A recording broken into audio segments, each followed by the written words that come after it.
Hello दोस्तों, स्वागत है आप सभी का तुल्य आर्य ऑनलाइन क्लासेस में। इस वीडियो में हम बात करने वाले हैं एनसीएफ 2005 के विषय में, यानी कि नेशनल करिकुलम फ्रेमवर्क 2005 के विषय में, जिसका टैगलाइन है लर्निंग विदाउट बर्डन, यानी सीखना बिना बोझ के।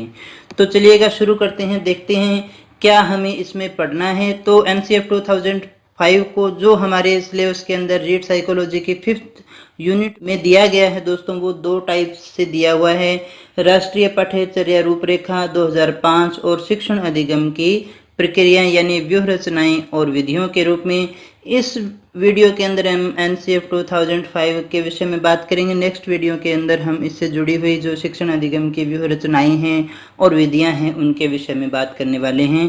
तो चलिएगा शुरू करते हैं, देखते हैं क्या है नेशनल करिकुलम फ्रेमवर्क यानी एनसीएफ 2005। तो सबसे पहली बात कि एनसीएफ 2005 है क्या, किसे कहते हैं ये, और क्या हमें इसमें देखना है। तो एनसीएफ 2005 जो है ये एक दस्तावेज है दोस्तों। ये शिक्षा के क्षेत्र में नवीनतम और प्रमुख दस्तावेज है, जिसके ऊपर बहुत सारा काम किया गया है। ये एक ऐसा फ्रेमवर्क प्रस्तुत करना चाहता है जिसके भीतर स्कूल और शिक्षक उन अनुभवों का चयन और योजना बना सके जो उन्हें लगता है कि सभी बच्चों के पास होनी चाहिए। इससे पहले जो है भारत में national council of education research and training centre ने एनसीईआरटी ने 2000, 1988 और 1975 के अंदर नेशनल करिकुलम फ्रेमवर्क प्रकाशित किए थे दोस्तों। इससे पहले भी 3 फ्रेमवर्क जो हैं वो प्रकाशित हो चुके थे। ये है क्या, ये एक शिक्षा के क्षेत्र का नवीनतम डॉक्यूमेंट है दोस्तों, जो एक ऐसा फ्रेमवर्क प्रस्तुत करना चाहता है जिसमें स्कूल और शिक्षक से जुड़ी हुई वे सारी योजनाएं बना सके, ऐसी योजनाएं जो बच्चों के पास होनी चाहिए, उससे रिलेटेड एक फ्रेमवर्क प्रस्तुत करता है। ये चौथा डॉक्यूमेंट है दोस्तों। इससे पहले 2000, 1988 और 1975 में भी 3 जो हैं एनसीएफ जो हैं वो प्रकाशित हो चुके हैं। ये जो दस्तावेज हैं ये पाठ्य पुस्तकों, सिलेबसों और साथ ही शिक्षण प्रथाओं को बनाने के लिए एक रूपरेखा प्रदान करता है। दोस्तों समझ लीजिएगा इस बात को कि ये एक रूपरेखा प्रदान करता है। ये दस्तावेज एक हमें ऐसी रूपरेखा प्रदान करता है जिससे हम पाठ्य पुस्तक, सिलेबस और शिक्षण प्रथाओं को बना सकें। ये दस्तावेज पाठ्य पुस्तकों, सिलेबसों साथ ही शिक्षण प्रथाओं को बनाने के लिए एक रूपरेखा प्रस्तुत करता है। तो आई होप आप समझ गए होंगे एनसीएफ क्या है। एक ऐसा डॉक्यूमेंट्स है जो हमारे लिए एक फ्रेमवर्क प्रस्तुत करता है ऐसी योजनाओं का और ऐसे अनुभवों का जो सभी बच्चों के पास होनी चाहिए। स्कूल और शिक्षक के लिए जो योजनाएं बनानी हैं, जैसे पाठ्य पुस्तकों का निर्माण करना है, कैसे हमें सिलेबस बनाना है, उनकी एक रूपरेखा प्रस्तुत करने का कार्य करने वाला एक महत्वपूर्ण और नवीनतम दस्तावेज है जो प्रकाशित हुआ था 2005 के अंदर। और इससे पहले भी 3 जो हैं एनसीएफ प्रकाशित हो चुके थे 2000, 1988 और 1975 के अंदर, 75 के अंदर। इसके बाद में हम बात करते हैं इसके कुछ इम्पोर्टेंट फैक्ट के विषय में। तो एनसीएफ की जो स्वीकृति है दोस्तों, ये CABE यानी central advisory of board education ने दी है, जो कि ये जो है मानव संसाधन MHRD के अधीन है। और इसका जो निर्माण है, एनसीएफ का जो निर्माण है, एनसीईआरटी ने किया और यही इसकी नोडल एजेंसी भी है। एनसीएफ की जो अनुमति है, स्वीकृति है, वो central advisory board of education ने दिया। एनसीएफ जो है वो MHRD मानव संसाधन विकास मंत्रालय के अधीन है और एनसीएफ का जो निर्माण है वो एनसीईआरटी ने किया था दोस्तों। और एनसीईआरटी को ही इसकी नोडल एजेंसी भी माना जाता है। तो जो प्रश्न आपसे पूछे जा सकते हैं कि इसकी स्वीकृति किसने दी, तो CAB ने दी। ये किसके अधीन है, तो MHRD के अधीन है। इसका निर्माण किसने किया था, तो एनसीईआरटी ने किया था। और इसकी नोडल एजेंसी किसको माना जाता है, तो एनसीईआरटी को ही माना जाता है। यहाँ से जो प्रश्न आपसे पूछे जाने हैं, कुछ एक फैक्ट के क्वेश्चन आपसे पूछे जा सकते हैं और कुछ एक व्यवहारिक और इसके फिलोसॉफी जो है, इसका आधार रेखाएं जो हैं, इसकी मूल बातें जो हैं, इसका कॉन्सेप्ट है, वहाँ से भी आपसे प्रश्न पूछे जा सकते हैं। एनसीएफ में जो है 2 सूत्रों का पालन किया जाता है दोस्तों। कौन से हैं इसके 2 मुख्य सूत्र याद रखने हैं हमें। नंबर 1 तो है learning by doing. Learning by doing का मतलब होगा करके सीखना, यानी बच्चों को कैसे सिखाना है, करके सीखे वो। दूसरी जो बात है लर्निंग विदाउट बर्डन, यानी सीखना बिना बोझ के, यानी बच्चे जो हैं बिना बोझ के सीखेंगे, शिक्षा जो है वो बिना बोझ के हो और करके सीखना। ये जो दो सूत्र हैं वो महत्वपूर्ण सूत्र हैं, इन्हें हमें अच्छे से याद रखना है। Learning by doing and learning without burden, करके भी सीखना है और बिना किसी बोझ के भी सीखना है। ये एनसीएफ जो है वो दो शिक्षण सूत्रों का पालन करता है। इसके शिक्षण सूत्र कौन से? मुख्य दो शिक्षण सूत्र हैं दोस्तों। नंबर 1 है ज्ञात से अज्ञात की ओर, दूसरा है मूर्त से अमूर्त की ओर। ज्ञात से अज्ञात की ओर तथा दूसरा है मूर्त से अमूर्त की ओर, यानी प्रत्यक्ष से अप्रत्यक्ष की ओर, स्थूल से हम इसको सूक्ष्म की ओर मानते हैं। ज्ञात यानी जो उदाहरण हमारे सामने हैं उनसे नियमों की ओर जाना है। तो ये इस प्रकार के दो जो शिक्षण सूत्र हैं उनका पालन करता है। इसके लिए अगर आपसे पूछे जाए कि एनसीएफ के जो मुख्य शिक्षण सूत्र हैं तो वो कौन से हैं, ये दो की हमें बात करनी है, जो हैं ज्ञात से अज्ञात की ओर, मूर्त से अमूर्त की ओर। अब हम देखेंगे कि एनसीएफ जो है कौन सी शिक्षण विधि पर आधारित है या कौन सी शिक्षण विधि पर ज्यादा बल देता है, तो वो आगमन विधि पर आधारित शिक्षण पर बल देता है। आगमन यानी जिसमें पहले हम उदाहरण बताएंगे और उसके बाद में हम जो है नियमों की स्थापना करने का कार्य करते हैं। तो अगर आपसे सूत्र पूछें तो ज्ञात से अज्ञात की ओर और मूर्त से अमूर्त की ओर। अगर आपसे पूछे विधि कौन सी है तो आगमन विधि, क्योंकि ये इन्हीं ऊपर वाले जो शिक्षण सूत्रों का ही पालन करने वाली होती है। और दो सूत्र इसके कौन से हैं एनसीएफ के, तो वो है learning by doing and learning without burden. ये जो शिक्षण सूत्र हमें याद रखने हैं और इसकी शिक्षण विधि की हमने बात की। इसके बाद में जो है एनसीएफ की जो स्वीकृति है वो CABE एडवाइजरी ने दी है। इसका निर्माण NCERT के द्वारा किया गया है। इसकी बात अपने कर चुके हैं। एनसीएफ में जो सर्वश्रेष्ठ विधि है वो मानी गई है समस्या समाधान विधि। अगर आपसे पूछी जाए कि सर्वश्रेष्ठ विधि कौन सी मानी गई है तो हम बात करेंगे समस्या समाधान विधि की। एनसीएफ 2005 ये कहता है कि प्रयोगशाला की स्थापना संभव नहीं माना गया, इसलिए विद्यालय स्तर पर प्रोजेक्ट कार्य जो हमें करवाने हैं उन पर ज़्यादा बल देना चाहिए। हम प्रयोगशालाओं को बहुत ज़्यादा स्थापित नहीं कर सकते हैं, इसलिए हमें विद्यालय स्तर पर प्रोजेक्ट कार्य ही ज़्यादा करवानी चाहिए। एनसीएफ का जो निर्माण है वो कक्षा 1 से 8 के लिए किया गया है। कौन सी क्लास के लिए किया गया है? 1 से 8 के लिए किया गया है। लेकिन ये जो है सुझाव 10वीं के लिए भी इसने दिया है कि परीक्षा को ऐच्छिक बनाया जाना चाहिए। एनसीएफ का जो मूल आधार है वो फिलोसफी है, दर्शन शास्त्र है और ये बाल केंद्रित मानी जाती है। दोस्तों ये कौन सी है? बाल केंद्रित है। दोबारा हम बात करें, अगर आपसे पूछा जाए सर्वश्रेष्ठ विधि कौन सी है तो समस्या समाधान विधि को ये सर्वश्रेष्ठ विधि बताता है। लेकिन अधिगम जो हमें करना है वो आगमन विधि के द्वारा बच्चों को करवाना है, क्योंकि हम सारा का सारा समस्या समाधान विधि से नहीं पढ़ा सकते हैं। एनसीएफ एक और बात याद रखिएगा, ये करना नहीं है बल्कि ये सुझाव दिए गए थे कि इस प्रकार का जो है हमें कार्य करना चाहिए। एनसीएफ में जो है प्रयोगशाला की स्थापना को सभी जगह संभव नहीं माना गया और है भी नहीं। तो विद्यालय स्तर पर हमें इस तरह के कार्य करवाने के लिए प्रोजेक्ट कार्य पर ज्यादा बल देना चाहिए। एनसीएफ का जो निर्माण है वो 1 to 8 के लिए किया गया और इसका जो मूल आधार है वो फिलोसफी यानी दर्शन शास्त्र है। इसे बाल केंद्रित माना जाता है। इसके बाद में हम बात करें कि एनसीएफ की जो प्रस्तावना है वो रविंद्रनाथ टैगोर के निबंध सभ्यता और प्रगति से ही ली गई है। यहीं से ये स्टार्ट होता है दोस्तों, यहीं से इसको शुरू किया जाता है। ये जो रविंद्रनाथ टैगोर थे नोबेल पुरस्कार जो विजेता व्यक्ति थे और इनका ही एक निबंध था सभ्यता और प्रगति, उन्हीं के एक उद्धरण से इसको लिया गया है जो इसकी प्रस्तावना है। एनसीएफ में ज्ञान के निर्माण का आधार किसको माना गया है?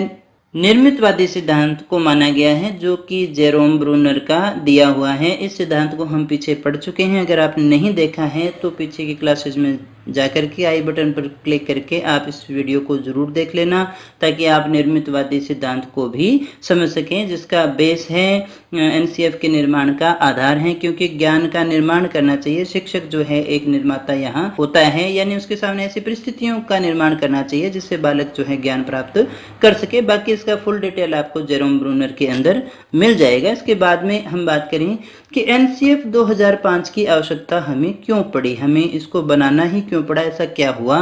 तो देखिएगा, शिक्षा जो है हमारा वातावरण परिवर्तनशील है, उनकी आवश्यकताओं के अनुसार ही हमें शिक्षण व्यवस्था को भी परिवर्तित करना पड़ता है। आवश्यकता पड़ी क्योंकि जो है शिक्षा के अंदर हमें क्या लेके आने थे, नैतिक और मानवीय मूल्यों में वृद्धि करना था। दूसरी बात कि कक्षा जो शिक्षण है जो बोरियत भरा था या जो पेचीदगियां थी उनको दूर करके कक्षा शिक्षण है उसको प्रभावशाली बनाने के लिए एनसीएफ 2005 की हमें आवश्यकता थी। दूसरी बात कि विद्यार्थियों की आवश्यकताओं और रुचियों के अनुसार पाठ्यक्रम का निर्माण करना चाहिए। हम ये देख रहे थे कि जो पाठ्यक्रम था वो विद्यार्थियों के अनुसार नहीं बनाया गया था। तो यहाँ ये कहा गया, इससे पहले की बात की जो है विद्यार्थियों के अनुकूल नहीं था, तो विद्यार्थियों की आवश्यकताओं और उनकी रुचियों के अनुसार ही हमें पाठ्यक्रम का निर्माण करना था, इसलिए एनसीएफ 2005 की आवश्यकता पड़ी। और जो हमारे शैक्षिक लक्ष्यों का निर्धारण किया गया था उनके लिए भी हमें एनसीएफ 2005 की आवश्यकता पड़ी। अध्यापकों की संतुष्टि के लिए भी पाठ्यक्रम में निर्माण हेतु उनकी सहायता हो सके, इसीलिए भी इसकी आवश्यकता पड़ी। शिक्षण विधियों में सुधार और विकास करने के लिए भी इसकी आवश्यकता पड़ी। भाषा की जो समस्या थी कि कौन सी भाषा में बच्चों को पढ़ाना है और कौन सी भाषाएं जो हैं हमें पाठ्यक्रम में डालनी है नहीं डालनी है, उन समस्याओं का निदान करने के लिए भी हमें एनसीएफ की आवश्यकता थी। पाठ्यक्रम में जो नवीन तथ्य डालने थे, शोध कार्य यानी अब तक जो शिक्षा के क्षेत्र में जो शोध हो चुके थे, जो नई बातें आ चुकी थी, जो नई समितियां बैठ चुकी थी, उन्होंने जो सुझाव दिए थे उन सभी को लागू करने के लिए भी हमें इस तरह के एक फ्रेमवर्क की आवश्यकता थी। और अभिभावकों की संतुष्टि के लिए भी हमें एनसीएफ 2005 की आवश्यकता थी। यानी कुछ एक ये इस प्रकार की जो है समस्याएं हमारे सामने थी, कुछ एक हमारे उद्देश्य थे जिनकी पूर्ति के लिए हमें एनसीएफ 2005 की आवश्यकता थी। इसके बाद में हम बात करें कि राष्ट्रीय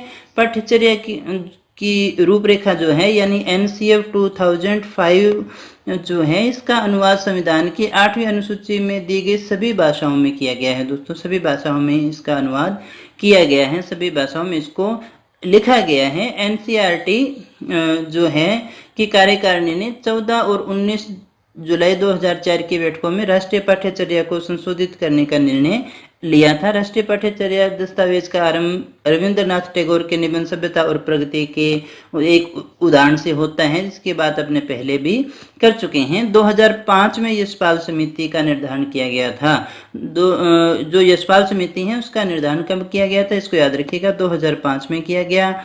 और इन्होंने जो है शिक्षा बिना बोझ शीर्षक से एक रिपोर्ट का प्रकाशन किया और एक रिपोर्ट का प्रकाशन हुआ जिसका नाम था शिक्षा बिना बोझ। और इसी के आधार पर जो है पाठ्यचर्या का जो निर्माण है वो किया गया था। एनसीएफ 2005 की संचालन समिति के लिए यानी एनसीएफ की जो संचालन समिति होगी उसके लिए प्रोफेसर यशपाल की अध्यक्षता में एक समिति का गठन किया गया। इस समिति में कुल कितने सदस्य थे? 35 सदस्य थे, जो हमें याद रखना होगा। संचालन समिति किसकी अध्यक्षता में बनी थी? तो यशपाल, प्रोफेसर यशपाल की अध्यक्षता में बनी थी, जो कि यूजीसी के अध्यक्ष भी रह चुके हैं। इस समिति में 35 सदस्य थे और इसकी जो स्थापना की गई थी वो एनसीएफ 2005 के संचालन के लिए की गई थी। दोस्तों, इसके बाद में हम बात करें कि एनसीएफ की रूपरेखा हेतु जो एक राष्ट्रीय संचालन समिति जो बनाई गई थी उसने 21 राष्ट्रीय फोकस समूहों का निर्माण किया। 35 सदस्य थे और इन्होंने कितने फोकस समूहों का निर्माण किया था? 21 फोकस समूहों का निर्माण किया था। राष्ट्रीय पाठ्यचर्या को शिक्षा की राष्ट्रीय व्यवस्था विकसित करने का एक साधन होना चाहिए, जो भारतीय संविधान में राष्ट्र के दर्शन को अपनी आधार भूमि मानते हैं। जो हमारे राष्ट्र का दर्शन है जो भारतीय संविधान में है उसी को अपनी आधार भूमि मानते हैं। इसमें ये प्रावधान है कि प्राथमिक स्तर की शिक्षा, एनसीएफ में ये प्रावधान है कि प्राथमिक स्तर की जो शिक्षा है वो स्थानीय भाषा, यहाँ ध्यान देना कौन सी भाषा में किस स्तर की बात कर रहे हैं, प्राथमिक स्तर की बात कर रहे हैं, जो स्थानीय भाषा या हमारी जो लोकल लैंग्वेज है, जो हमारी घरेलू भाषा है उसमें होनी चाहिए। अगर उस स्थानीय भाषा या मातृभाषा के अगर शिक्षक उपलब्ध नहीं हैं तो हमें संविधान के अनुच्छेद 350 ये संविधान है दोस्तों। संविधान के अनुच्छेद 350 क के अनुसार, ये याद रखना, पूछा जा सकता है, अनुच्छेद 350 क के अनुसार स्थानीय अधिकारियों को बालक की भाषा के विकास के लिए सुविधा उपलब्ध करवाना अनिवार्य है। स्थानीय जो शिक्षा अधिकारी हैं, स्थानीय जो शिक्षा अधिकारी है, यहाँ कौन से अधिकारियों की बात हो रही है? शिक्षा अधिकारियों की बात हो रही है, को बालक की भाषा विकास के लिए सुविधाएं उपलब्ध करवानी होगी अनुच्छेद 350 के अनुसार। यदि स्थानीय भाषा और मातृभाषा के शिक्षक उपलब्ध नहीं है तो, क्योंकि जो प्राथमिक स्तर की शिक्षा है वो स्थानीय भाषा में ही होनी चाहिए, ऐसा प्रावधान एनसीएफ 2005 में किया गया है दोस्तों। इसके बाद में हम बात करें कि एनसीएफ 2005 के उद्देश्य क्या है, मुख्य लक्ष्य क्या है, तो दो प्रकार के लक्ष्य आते हैं। नंबर एक तो है सर्वांगीण विकास करना, किसका? विद्यार्थियों का सर्वांगीण विकास करना। और दूसरी बात जो है बालक के मूल्यांकन के लिए सतत एवं व्यापक मूल्यांकन यानी सीसीई पर ये है बल देता है, जिसमें है नवीन सोच, तर्क क्षमता, चिंतन आदि विकसित करना भी इसका मुख्य आधार रहा है। एक तो है जो सर्वांगीण जो विकास है बच्चे का वो करना है, एजुकेशन सिस्टम को चेंज करना है। उसके बाद में जो चेंज करना है हमें उसके मूल्यांकन को भी परिवर्तित करना है, ताकि उसके ऊपर मूल्यांकन का बोझ न रहे, परीक्षा के बोझ को भी हमें उसमें कम करना है। इसलिए सतत एवं व्यापक मूल्यांकन पर ये बल देता है। एनसीएफ 2005 के शैक्षिक उद्देश्य क्या हैं? तो ये है कि इस प्रकार की शिक्षा हो कि बालक जो हैं वो दूसरों की भलाई के लिए तत्पर हो, यानी दूसरों की भलाई के लिए तत्परता इसका उद्देश्य रह गया। उसके बाद में हम बात करें बालकों में विचार तथा कर्म की स्वतंत्रता देना भी इसका उद्देश्य है। लोकतांत्रिक प्रक्रिया में भागीदारी भी इसका उद्देश्य है। नवीन परिस्थितियों से सामना करने की क्षमता का विकास करना इसका उद्देश्य है। बालकों को सामाजिक बदलाव हेतु, सामाजिक परिवर्तन हेतु तत्पर करना, दूसरों की भलाई के लिए तत्पर करना, बालकों में विचार तथा कर्म की स्वतंत्रता देना, लोकतांत्रिक प्रक्रिया में भागीदार बनाना, ऐसा उस को विकसित करना कि वो नवीन परिस्थितियों से सामना कर सके, ऐसी क्षमताओं का उसमें विकास करना, और बालक को इस प्रकार से तैयार करना कि वो सामाजिक बदलाव हेतु भी तत्पर हो सके, साथ ही वो दूसरों की भलाई के लिए भी तत्पर हो। यानी आप समझ सकते हैं एक ऐसे आदर्श बालक का हमें निर्माण करना है जो एक आदर्श भारत का निर्माण करने वाला होगा। आदर्शात्मक जो बातें हैं उनकी कल्पना आप यहाँ पर कर लेंगे तो उन ऑप्शन में से आराम से आप उत्तर को निकाल सकेंगे, ढूंढ सकेंगे। इसके बाद में हम कहें कि राष्ट्रीय पाठ्यचर्या की रूपरेखा के 5 जो मार्गदर्शक सिद्धांत दिए गए हैं काफ़ी महत्वपूर्ण हैं, उनकी हम बात कर लेते हैं। वो कौन कौन से हैं? नंबर एक तो कि ज्ञान को स्कूल के बाहरी जीवन से जोड़ना है, यानी जो विद्यालय तक ही उसका ज्ञान है सीमित नहीं रहे, बालकों का जो संपूर्ण ज्ञान है उसको विद्यालय के बाहरी जीवन से जोड़ना, यानी खाली किताबी कीड़ा हमें उसे नहीं बनाना है बल्कि व्यवहारिक ज्ञान देना है, ज्ञान को स्कूल से बाहर लेकर के जाना। दूसरी बात कि पढ़ाई जो है रटंत प्रणाली से मुक्त हो, रट्टे वाली जो पढ़ाई अभी तक चल रही थी, रटंत विद्या थी, उससे बिल्कुल मुक्त हो जानी चाहिए। शिक्षण प्रक्रिया रटंत प्रणाली से मुक्त होनी चाहिए और पाठ्यचर्या का इस तरह से संवर्धन करना है कि वह बालकों के चहुमुखी यानी सर्वांगीण विकास के अवसर मुहैया करवाए, बजाय इसके कि वह पाठ्य पुस्तक केंद्रित बनकर रह जाए। यहाँ ध्यान रखना दोस्तों कि जो पाठ्य पुस्तक केंद्रित जो शिक्षण पद्धति है उसके स्थान पर जो है हमें इस प्रकार की पाठ्यचर्या को तैयार करना है कि जो केवल क्या करे, बालकों को चहुमुखी विकास के अवसर उपलब्ध करवाए, उनको अवसर उपलब्ध करवाना है, न कि पाठ्य पुस्तक केंद्रित उसे हो जाना है। इसके बाद में देखिएगा जो है परीक्षा को अधिक लचीला बनाना है। जो परीक्षा है उसको परीक्षा प्रणाली में भी परिवर्तन हमें करना पड़ेगा। पीछे हमने देखा था मूल्यांकन में परिवर्तन, यानी परीक्षा प्रणाली को लचीला बनाना है ताकि वो कक्षा गतिविधियों से जुड़ सकें और साथ ही कक्षा गतिविधियों से जोड़ते हुए इन्हें इस प्रकार से लचीला बनाना है कि बालक के ऊपर बोझ भी न रहे। तो यहाँ याद रखना है कि अपेक्षाकृत अधिक लचीला बनाना है और कक्षा की गतिविधियों से ही उसे जोड़ देना है, यानी वो एक कक्षा की गतिविधि ही होनी चाहिए। 5वीं बात करें कि एक ऐसी अधिभावी पहचान का विकास हो जिसमें प्रजातांत्रिक यानी लोकतांत्रिक राज्य व्यवस्था के अंतर्गत राष्ट्रीय चिंताएं समाहित हो, राष्ट्रीय समस्याएं भी उसमें समाहित हो, ऐसी अधिभावी पहचान का हमें विकास करना है। यानी बच्चों के अंदर लोकतांत्रिक मूल्यों का विकास करना है ताकि वो राष्ट्र के निर्माण में सहयोग दे सकें। जो मार्गदर्शन है वो 5 इनके सिद्धांत हैं। बालक को स्कूल से बाहर लेकर के जाना है। स्कूल से बाहर ले जाना मतलब ज्ञान को जो है बाहरी जीवन से जोड़ना है, रटना नहीं है, उसको समझाना है। तीसरी बात कि चहुमुखी विकास के अवसर उपलब्ध करवाने, यानी सर्वांगीण विकास की बात कर रहे हैं। परीक्षा पद्धति को लचीला बनाना है और लोकतांत्रिक गुणों का बालक के अंदर हमें विकास करना है। दोस्तों, यहाँ हम बात करेंगे राष्ट्रीय पाठ्यचर्या रूपरेखा यानी NCF 2005 की मुख्य विशेषताओं की, काफी महत्वपूर्ण है। देखिए क्या करना है, हमें सीखने को एक आनंददायक अनुभव बनाना है। सीखने को एक आनंददायक अनुभव बनाने के लिए बोझ के बिना सीखना और परीक्षा के लिए एक आधार बनने और बच्चों से तनाव को दूर करने के लिए पाठ्य पुस्तकों से दूर होना, यानी पाठ्य पुस्तक केंद्रित हमें नहीं रहना है, पाठ्य पुस्तक से दूर कर देना और आनंददायक अनुभव बनाने के लिए, ताकि बिना बोझ के बच्चे जो हैं सीख सकें। इसने जो है पाठ्यक्रम के डिजाइन में बड़े बदलावों के लिए सिफारिश की है ताकि ये ऊपर वाले जो हैं सारे जो नियम हैं वो वहाँ पर लागू हो सकें। इसके अलावा NCF जो है वो क्या करता है, आत्मनिर्भरता और व्यक्ति की गरिमा की भावना के विकास के लिए जो सामाजिक संबंधों के आधार के लिए होगा, समाज में अहिंसा और एकता की भावना विकसित करने की बात करता है। NCF 2005 आत्मनिर्भरता और व्यक्ति की गरिमा की भावना विकसित करने के लिए व्यक्ति के अंदर क्या विकसित करना है, आत्मनिर्भरता और गरिमा की भावना, जो कि सामाजिक संबंधों के लिए एक आधार होगा। सामाजिक संबंध अच्छे बनेंगे और समाज में अहिंसा और एकता की भावना का विकास करेगा, ऐसा इसमें कहा गया है।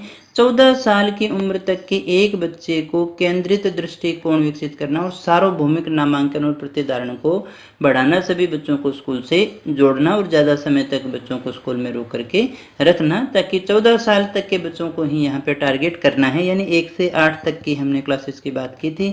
छात्रों में एकता, लोकतंत्र और एकता की भावना पैदा करने के लिए पाठ्यक्रम का निर्माण किसके लिए करना है, ताकि छात्रों में एकता, लोकतंत्र की भावना का जो है विकास हो सके और हमारी राष्ट्रीय पहचान को मजबूत करने के लिए नई पीढ़ी के मूल्यांकन के लिए सक्षम बनाना है। ऐसी इसकी विशेषता है, ऐसा NCF कहता है। इसके बाद में हम बात करें JP नाइक की, तो JP नाइक ने भारतीय शिक्षा के लिए 3 कोण दिए हैं जिसे त्रिकोण के नाम से जानते हैं। 3 तत्व हैं, इसको विशेषता याद रखिएगा। JP नाइक को विशेषता याद रखिएगा, पूछा जा सकता है कि त्रिकोण में कौन कौन सी चीजें शामिल है, समानता, गुणवत्ता और मात्रा, ये तीनों को इसमें जो है शामिल किया गया है, वर्णित किया गया है। सामाजिक संबंध में NCF 2005 इसमें सुनिश्चित करता है कि जाति, पंथ, धर्म और लिंग के बावजूद सभी को एक मानक पाठ्यक्रम प्रदान करना है। यानी सबके लिए एक समावेशी पाठ्यक्रम हमें बनाना है, जो जाति, पंथ, धर्म, लिंग,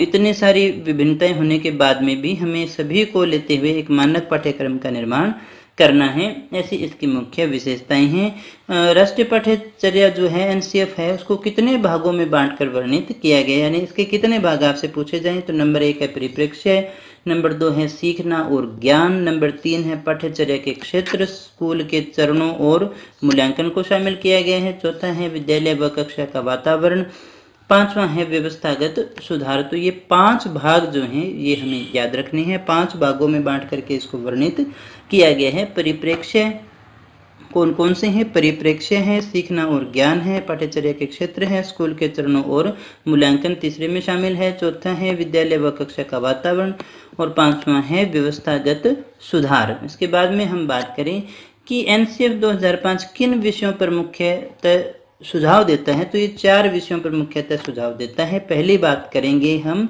भाषा की। ये देखिएगा फ्रेमवर्क है NCF, ये सुझाव देने का कार्य करता है। इसने जो है त्रिभाषा की संस्तुति की है, यानी त्रिभाषा पद्धति की सिफारिश की है। क्या कहा गया इसमें कि आदिवासी भाषा या मातृभाषा को माध्यम के रूप में मान्यता देती है। यानी सुझाव है कि जो बच्चों की शिक्षा है वो कौन सी भाषा में होनी चाहिए, आदिवासी, मातृभाषा जो भी है उन सभी को ये मान्यता देने का कार्य करता है। अंग्रेजी जो है वो पहली कक्षा से ही अनिवार्य होनी चाहिए। और तीसरी बात बहुभाषिक प्रवीणता का विकास, यानी कई भाषाएं बच्चे को जो है वो आनी चाहिए।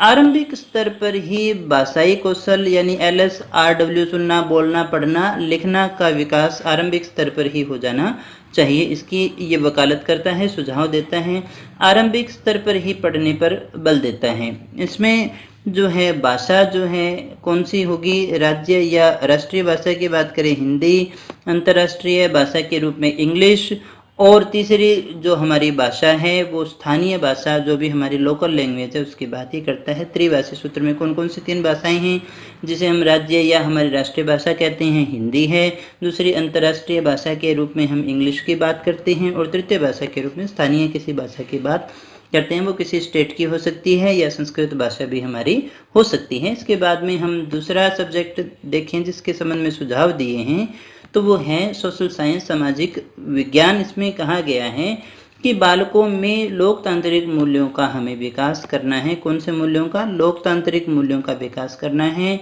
विद्यार्थियों में आलोचनात्मक एवं मानसिक जागरूकता का विकास करना है। तीसरी जो बात है जेंडर के साथ न्याय, पुरुष स्त्री का जो भेद है उसको कम करना, SC ST के मामलों में जागरूकता व अल्पसंख्यक जो भी हैं उनके प्रति थोड़ी संवेदनशीलता हमें विकसित करनी है। इसके अलावा बालकों में अतीत यानी हिस्ट्री और नागरिक अस्मिता पर इतिहास के प्रभाव का अध्ययन करना है। यानी सामाजिक में हमें क्या क्या शामिल करना है, वापस हम उसकी बात करेंगे। ये फ्रेमवर्क क्या कहता है, किस तरह का पाठ्यक्रम हमें निर्माण करना है, किस तरह से हमें उसको प्रेजेंट करना है, और यही बताते हुए कहता है कि बालकों के अतीत एवं नागरिकता अस्मिता जो है उसके ऊपर इतिहास का क्या प्रभाव है उसका अध्ययन करना होगा। ये सामाजिक विज्ञान के संबंध में सुझाव देता है। ज्ञान के विशिष्ट क्षेत्रों की खोज और स्थानीय निकायों को मजबूत करना, ये सारे जो हैं सामाजिक शिक्षा में हमें लेकर के आने हैं। लोकतांत्रिक मूल्यों का विकास, आलोचनात्मक एवं मानसिक जागरूकता विकास करना, जेंडर जो है न्याय, SC ST के मामलों में जागरूकता और अल्पसंख्यकों के प्रति संवेदनशीलता, अतीत जो हमारा है बालकों के अतीत और नागरिक अस्मिता पर इतिहास के प्रभावों का अध्ययन करना, ज्ञान के विशिष्ट क्षेत्रों की खोज करना, स्थानीय निकायों को मजबूत करना, ये सारों की सामाजिक विज्ञान के लिए सुझाव देता है। विज्ञान की अगर हम बात करें, बालकों को दैनिक जीवन के अनुभवों का विश्लेषण करना, दैनिक जीवन में जो भी अनुभव हैं उनका विश्लेषण करना और उनकी सत्यता की जांच करने के लिए सक्षम बनाना। यानी दैनिक जीवन में जो साइंस की जो चीज़ें हैं, जो भी घटनाएं हो रही हैं उनको सत्यता से जोड़ना, तर्क संगत करना, उनका विश्लेषण करना, ये बताना। देशव्यापी अन्वेषण का माहौल बनाना जिससे सामाजिक आंदोलन तैयार हो सके। बालकों में तार्किक और संज्ञानात्मक चिंतन का हमें विकास करना है। साथ ही बालक में जिज्ञासु प्रवृत्ति यानी बालक में जिज्ञासा और सृजनशीलता की प्रवृत्ति का हमें विकास करना है। ऐसे सुझाव जो हैं विज्ञान विषय में दिए गए। दैनिक जीवन के अनुभवों का विश्लेषण साइंस के अकॉर्डिंग करना है और देशव्यापी अन्वेषण का माहौल बनाना है। तार्किक संज्ञानात्मक चिंतन का विकास करना है। जिज्ञासु प्रवृत्ति और सृजनशीलता की प्रवृत्ति का विकास करना। साइंस के अंदर इन्होंने ये जो है सुझाव दिए हैं। गणित के संबंध में बहुत अच्छी बात कहते हैं कि बालकों को अनुभवों से गुथी हुई गणित का अध्ययन करवाना। दूसरी बात जो है वैचारिक प्रक्रिया जो हमारी है उसका गणितीयकरण करना यानी तर्क संगतता से उसको जोड़ना। गणित का विभिन्न विषयों से सह संबंधन यानी जो है मैथ जो है उसका संबंध जो है अन्य सब्जेक्ट के साथ में जोड़ना। बालकों में अमूर्त संकल्पना यानी तर्क संगतता का विकास करना और तार्किक क्षमता का जो है विकास करना।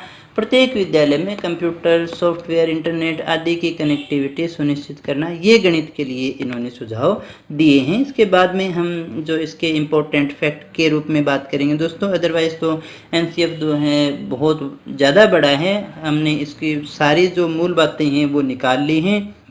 इसके अलावा आपको कुछ और पढ़ने की आवश्यकता नहीं है दोस्तों। आप इन सारे तथ्यों को 2-3 बार सुन लेंगे, नोट्स आपको मिल जाएंगे तो आपको अच्छे से याद हो जाएगा।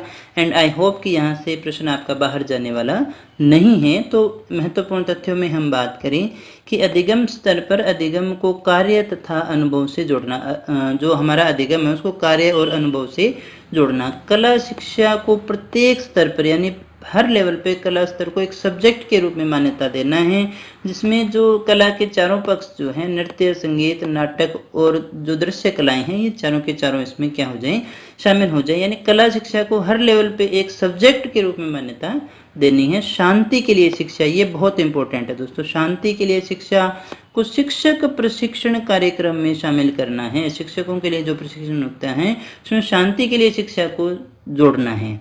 शिक्षण प्रशिक्षण कार्यक्रम की अवधि बढ़ाना। देखो पहले 1 साल का होता था, जो टीचर्स ट्रेनिंग है 2 साल की हो गई ना, यानी इसको बढ़ाना। तथा इंटर्नशिप जो अभी शुरू हो चुकी है, इंटर्नशिप के माध्यम से शिक्षा शास्त्र के सिद्धांतों को व्यवहारिक रूप दिया जा सके। यानी शिक्षा के जो सिद्धांत है, शिक्षा शास्त्र के जो सिद्धांत है, व्यवहारिक रूप देने के लिए जो टीचर्स ट्रेनिंग का जो प्रोग्राम है उनको बढ़ाना होगा। शिक्षण प्रशिक्षण कार्यक्रम है उनको बढ़ाना होगा, ताकि इंटर्नशिप जो आए बीएड के बाद में, और बीएड के अंतर्गत ही इंटर्नशिप का अब तो प्रावधान किया गया है, जिससे आप उसको व्यवहारिक रूप में जो है शिक्षा शास्त्र के सिद्धांतों को सीख सकें। कैलेंडर जो अपना विद्यालय का है उसको स्थानीय स्तर के अनुकूल थोड़ा लचीला बनाना है, क्योंकि भारत जैसे देश के अंदर भौगोलिक जो विषमताएं हैं वो बहुत ज़्यादा हैं। तो अगर हम एक ही चीज़ को सभी के लिए लागू करेंगे तो वो पॉसिबल नहीं है।